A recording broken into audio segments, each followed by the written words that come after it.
Fasting বা উপোস করা নিয়ে আজকাল কিন্তু খুব আলোচনা হচ্ছে, তাই না? বিশেষ করে আমাদের ব্রেইনের স্বাস্থ্যের উপর এর কি প্রভাব পড়ে তা নিয়ে। কিন্তু এর পেছনের বিজ্ঞানটা আসলে কি বলে?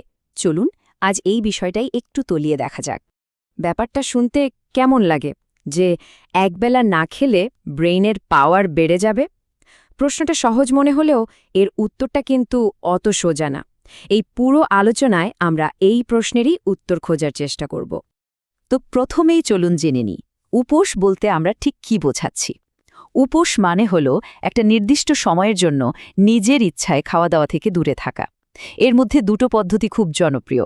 একটা হলো ইন্টারমিটেন্ট ফাস্টিং বা আইএফ, যেখানে দিনের একটা বড় সময় না খেয়ে থাকতে হয়। আর অন্যটা হলো ফাস্টিং মিমিকিং ডায়েট বা এফএমডি, যেখানে এত কম ক্যালোরি খাওয়া হয় যে শরীর মনে করে সে উপোস করছে। আচ্ছা, তাহলে এবার আসল বিজ্ঞানের দিকে যাওয়া যাক। আমরা যখন উপোস করি তখন আমাদের ব্রেনের ভেতরে চারটে ডিফেন্স সিস্টেম বা প্রতিরক্ষামূলক ব্যবস্থা চালু হয়ে যায়।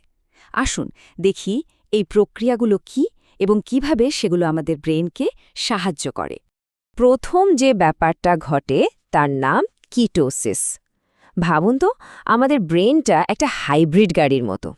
নর্মালি এটা চলে গ্লুকোজ বা শর্করা দিয়ে, যেটা অনেকটা পেট্রোলের মতো। কিন্তু যখন আমরা প্রায় 12 থেকে 36 ঘন্টা না খেয়ে থাকি, তখন আমাদের শরীর কিটোন নামে একটা বিকল্প জ্বালানি তৈরি করতে শুরু করে, যা অনেকটা ইলেকট্রিসিটির মতো। এই কিটোন ব্রেনের জন্য একটা দারুণ স্টেবল আর এফিশিয়েন্ট এনার্জি সোর্স। দ্বিতীয় যে দারুণ কাজটা হয় সেটা হলো অটোফেজি। এটাকে বলতে পারেন কোষের ভেতরের একটা ক্লিনিং টিম।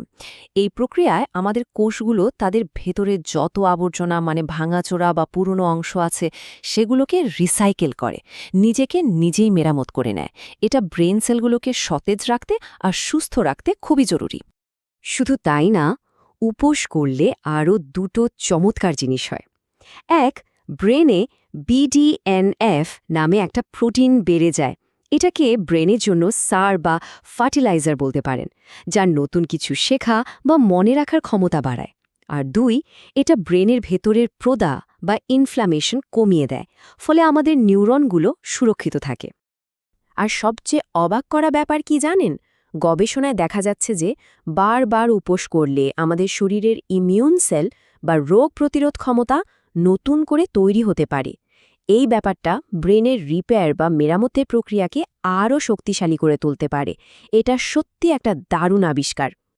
তো এতক্ষণ তো আমরা জানলাম যে শরীরের ভেতরে ঠিক কি ঘটে, কিন্তু এর পক্ষে বাস্তব প্রমাণ কতটা আছে।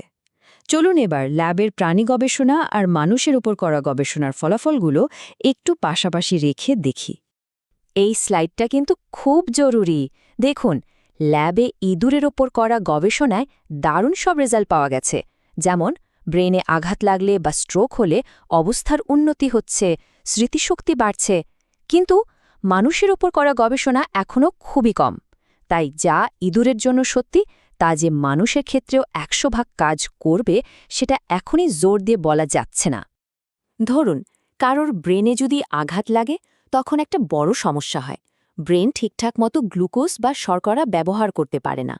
ঠিক এই সময় কিটোনগুলো একটা বিকল্প জ্বালানি হিসেবে কাজ করে। এরা ব্রেনকে সরাসরি শক্তি যোগায়, যা সেরে ওঠার প্রক্রিয়াকে অনেক সাহায্য করতে পারে। তবে মানুষের ওপর গবেষণাতেও কিন্তু আশার আলো দেখা যাচ্ছে। যেমন একটা 3 বছরের স্টাডিতে দেখা গেল যেসব বয়স্ক মানুষদের স্মৃতিশক্তি একটু কমে আসছিল, ইন্টারমিটেন্ট ফাস্টিং করার ফলে তাদের কোনো ঘটনা মনে রাখার ক্ষমতা মানে এপিসোডিক মেমোরি আর মনোযোগ দুটোই বেশ উন্নতি করেছে। এই সব দারুণ সব উপকারিতার কথা শুনে যদি কেউ উপোস করার কথা ভাবেন তাহলে একটু দাঁড়ান, কারণ এর কিছু ঝুঁকি আর সতর্কতার বিষয়ও আছে যেগুলো জেনে নেওয়াটা খুবই জরুরি। কারণ এই পদ্ধতিটা সবার জন্য নিরাপদ নাও হতে পারে। তাহলে প্রশ্ন আসে, কোন পদ্ধতিটা ভালো? দেখুন, ইন্টারমিটেন্ট ফাস্টিং বা আইএফ মানুষের মুড ভালো রাখতে আর টেনশন কমাতে সাহায্য করে বলে জানা গেছে। অন্যদিকে ফাস্ট মিমিকিং ডায়েট বা এফএমডি, যেটা মূলত প্রাণী মডেলে পরীক্ষা করা হয়েছে, সেটা স্মৃতিশক্তি বাড়াতে আর হার্টের রোগের ঝুঁকি কমাতে সাহায্য করে। এবার আসা যাক ঝুঁকির কথায়। অনেক লম্বা সময় উপোস করলে কিন্তু মাথা ব্যথা, ক্লান্তি, এমনকি ঘুমের সমস্যাও হতে পারে। আর ইন্টারমিটেন্ট ফাস্টিংয়ের শুরুতে খুব খিদে পাওয়া বা মেজাজ খিটখিটে হয়ে যাওয়াটাও খুব স্বাভাবিক। আর হ্যাঁ, যাদের ডায়াবেটিসের মতো স্বাস্থ্য সমস্যা আছে তাদের জন্য উপোস ক্ষতিনাক হতে পারে।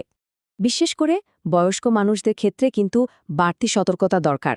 কারণ বয়স বাড়ার সাথে সাথে অটোফেজি মানে কোষের নিজেকে পরিষ্কার করার প্রক্রিয়াটা এমনিতেই একটু ধীর হয়ে যায়।